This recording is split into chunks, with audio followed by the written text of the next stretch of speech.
This is an ABP Life podcast.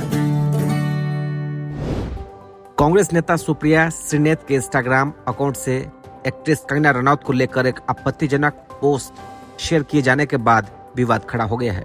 Kangana Ranaut ने कांग्रेस नेता पर पलटवार करते हुए कहा कि लोगों को सेक्स वर्कर्स के चुनौतीपूर्ण जीवन या परिस्थितियों को किसी तरह के दुर्व्यवहार या गाली के रूप में इस्तेमाल करने से बचना चाहिए। बीजेपी ने कंगना रनौत को हिमाचल प्रदेश के मंडी से लोकसभा चुनाव के लिए उम्मीदवार बनाया है। कांग्रेस नेता के सोशल मीडिया अकाउंट से एक पोस्ट में आपत्तिजनक कैप्शन के साथ कंगना की एक तस्वीर शेयर की गई थी। विवाद के बाद उस पोस्ट को डिलीट कर दिया गया, लेकिन कंगना रनौत ने खुद भी उस पर पलटवार किया और इस पर हमारे साथ इस वक्त बात करने के लिए आईएमसी के प्रोफेसर शिवाजी सरकार हैं। सर, पूरे मामले को आप कैसे देखते हैं? ये चुनाव का दौर है, तमाम चीजें चलती रहती है, बहुत सी चीजें होती है और अब तो एक सिलसिला हो गया है कि जो सामान्य नाइसिटीज है उसके आगे चल के चीजें होती है। पर जिस तरह से चीजें वो आई, सुप्रिया श्रीनेत का कहा जाता है कि वो एक जो भी अकाउंट था उसके जरिए कोई कमेंट आया और उसके बाद मैं समझता हूँ सुप्रिया श्रीनेत ने जितनी जल्दी उसको विड्रॉ कर लिया और उन्होंने जो कहा तो उसका भी सम्मान करना चाहिए। उसकी पर तरह से नेशनल वुमेन्स कमीशन ने और उसके चेयरमैन ने जो बातें कही हैं, मैं समझता हूँ उसके भी उनको सोच के ये काम करना चाहिए था कि बिना किसी जांच के अगर कोई इसी तरह का आयोग कोई स्टेटमेंट दे देती है तो वो भी कहीं ना कहीं संदेह के घेरे में आता है कि उन्होंने ऐसा क्यों किया। इसमें जो नेशनल वुमेन्स कमीशन को करना चाहिए था कि उनको तुरंत सुप्रिया श्रीनेत से सवाल पूछने चाहिए थे और उनको जवाब को देखते हुए बाकी कार्रवाई उनको करा जाना चाहिए था। पर यहाँ उन्होंने पब्लिक स्टेटमेंट के जरिए जो चीजें की, ये कोई भी जो लीगल या सब लीगल या सब जुडिशियल जो प्रोसेस होता है उसमें ये नहीं होता है। तो मेरे ख्याल में नेशनल वुमेन्स कमीशन के जो अध्यक्ष हैं उनको शायद हो सकता है इसका या तो ज्ञान न हो या हो सकता है उनको ज्यादा ज्ञान हो, जिसकी वजह से उन्होंने ऐसा किया। दूसरी चीज बात हुई कि कंगना रनावत किसी पार्टी की कैंडिडेट बनी और किसी दूसरी पार्टी ने उनपे एक कमेंट किया।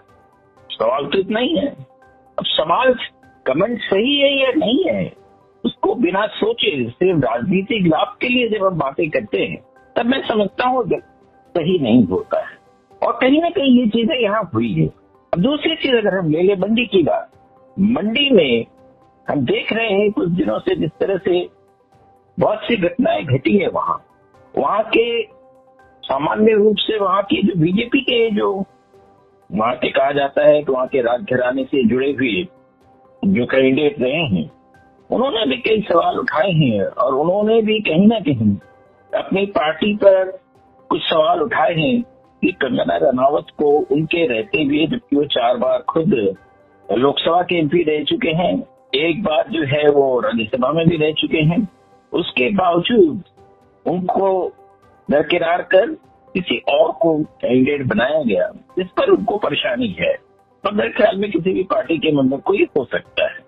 अब उस पर बात नहीं कर रहे हैं कोई, क्योंकि वो एक पार्टी के अंदर की बात है, इसलिए उसको बात नहीं किया जा रहा है। पर एक ऐसे कमेंट जिसका कोई वजूद है या नहीं है उसको लेके हम राजनीति कर रहे हैं। मैं समझता हूँ किसी भी जनतंत्र में तरह की राजनीति करना कोई सही बात नहीं है। कमेंट्स होते हैं, कमेंट के जवाब होते हैं, कमेंट्स का तरीका होता है, कोई आज से नहीं हो रहा है। लोकसभा का चुनाव सन 52 से चल रहा है और तरह तरह की बातें बीच में आई है। पर हमने एक चीज देखा था, विभिन्न राजनीतिक दलों में तीखे वाद विवाद होते हुए भी एक शालीनता की सीमा रहती थी। जब कहीं उस सीमा को हम पार करते हुए चले जा रहे हैं, जो निश्चित रूप से ही न तो पार्टियों के लिए अच्छी बात है, न जनता के लिए अच्छी बात है, न समाज के लिए अच्छी बात है। इस तरह की बातों से समाज में जो एक वैमनस्य पैदा होता है, समाज में जो कटुता पैदा होती है, मैं समझता हूँ उससे सभी को बचना चाहिए।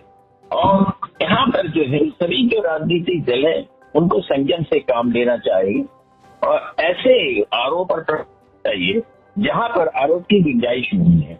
सामान्य संसदीय परंपरा यही है कि कोई अगर किसी के नाम से अगर कोई बात कही जाती है और वो उसको विड्रॉ कर लेता है तो बात वहां समाप्त हो जाती है। यहाँ पर वो नहीं हो कि ये वहां जो है वही फ्लैश पॉइंट बनती जा रही है। मैं समझता हूँ ऐसा होना नहीं चाहिए। ये आपको दूसरा सवाल। लेकिन जब इस तरह की टीका टिप्पणी होने लगे तो आप क्या मानते हैं कि राजनीति का जो स्तर है वो कितना गिर चुका है? मैं कह चुका हूँ शायद कि राजनीति का स्तर जो है हम गिराते चले जा रहे हैं और खास करके राजनीतिक दलें गिराते चली जा रही हैं। ये दुखद है।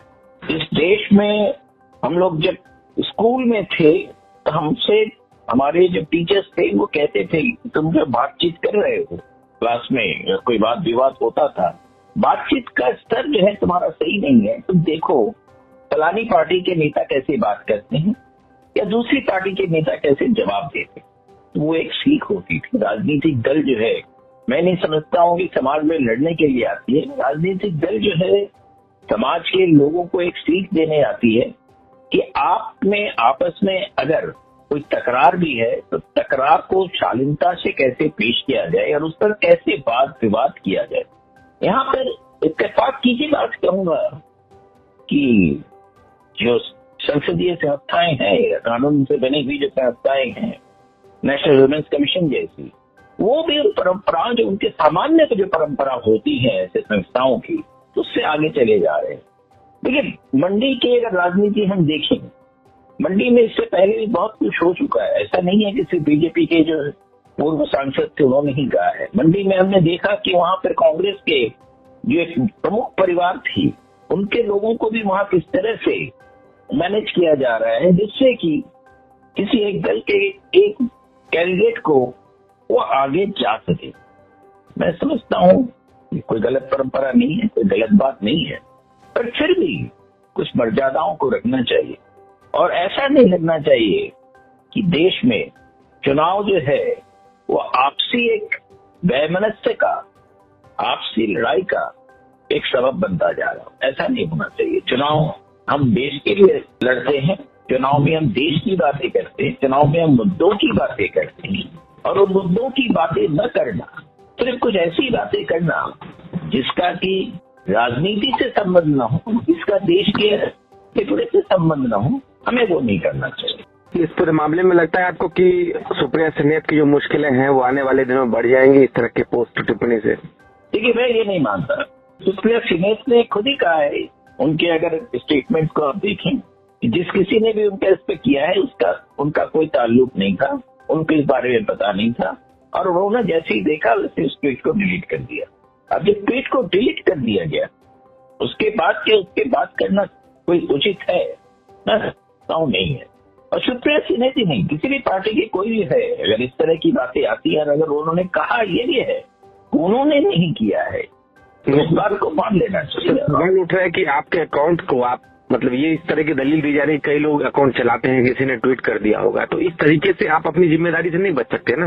नहीं, आपका कहना सही है कि उस तरह से आप जिम्मेदारी से नहीं बच सकते। पर ये सभी को मालूम है, पॉलिटिकल पार्टीज के जो स्पोक्समैन होते हैं उनके ट्वीट अकाउंट अकेले पार्टी के स्पोक्समैन नहीं चलाते, ना संभव है, वो कई लोग मिलकर चलाते हैं। कहाँ से क्या हुआ होगा निश्चित रूप से पार्टी के अंदर वो व्यवस्था की जा रही होगी, जिसने भी किया होगा वो चुपता नहीं है, ऐसे चाहे जान के किया हो चाहे गलती से किया हो।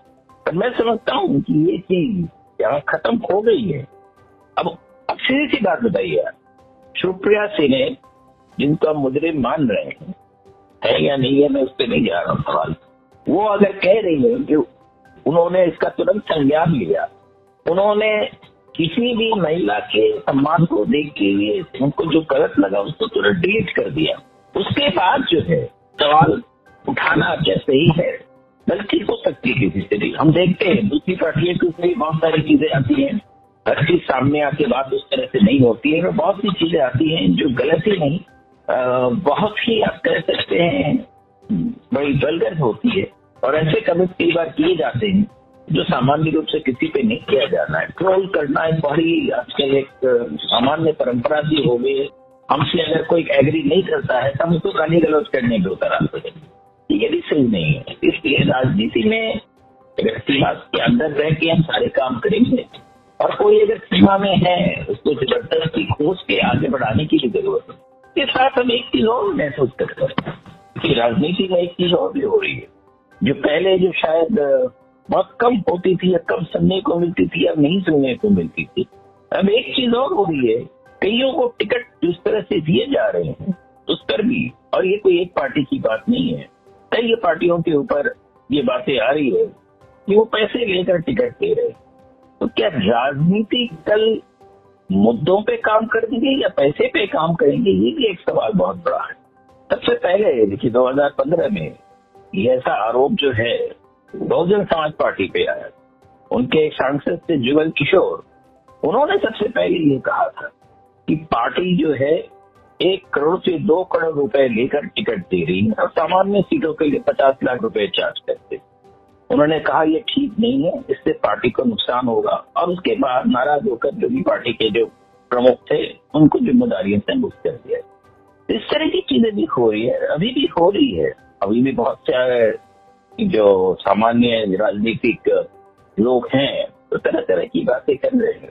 और उस वक्त जो है समाजवादी की पार्टी के प्रवक्ता थे गौरव भाटिया, उन्होंने जुगल किशोर के बयान पे कहा था अफवाह यूं ही नहीं पैदा होती है, चुनाव आयोग के मामले का संज्ञान लेना चाहिए और कार्रवाई करना चाहिए। पर चुनाव आयोग ने आज तक इस प्रकार के किसी भी बातों पर संज्ञान नहीं लिया। अब कहा जाता है कि बहुजन समाजवादी पार्टी के रेस बहुत और आगे बढ़ चुके हैं। कई चीजें इस तरह की जब होती है तो सवाल उठता ही है कि क्या राजनीतिक माहौल में जो कुछ भी हो रहा है क्या वो सही है। इलेक्टोरल बॉन्ड्स की बात हम देख चुके हैं और केंद्रीय चुनाव आयोग के लिए ऐसी बातें की गई है। तो सवाल है कि केंद्रीय चुनाव आयोग इन मामलों पर क्यों कोई इन्वेस्टिगेशन नहीं किया। केंद्रीय चुनाव आयोग देखिए, जब चुनाव होता है केंद्रीय चुनाव आयोग ही पूरे देश की व्यवस्था को चलाती है, पूरे देश के प्रशासन को चलाती है। और ऐसे हालत में केंद्रीय चुनाव आयोग किसी भी इन्वेस्टिगेटिंग एजेंसी को इस तरह के जो सवालात होते हैं उस पर वो इन्वेस्टिगेट करने के लिए लीगली कह सकती है और दूसरी एजेंसी उनकी बात मानने के लिए बाध्य होती है। हमें सोचना पड़ेगा। एक छोटी सी बात जो है जो वर्चुअली नहीं है, अगर आप देखें उसको, अगर जिस बात पर हम इतनी सारी चर्चा कर रहे हैं कि एक व्यक्ति के लिए किसने क्या कहा और वर्चुअली वो नहीं कहा गया, अगर कहा भी गया तो उसका विड्रॉ कर लिया गया, उसके बाद हमें उस बात को करके पूरे देश के समय, मीडिया का समय नष्ट करने की क्या जरूरत है। एबीपी लाइव पॉडकास्ट के साथ बातचीत करने के लिए बहुत शुक्रिया आपका। This is an ABP Live podcast.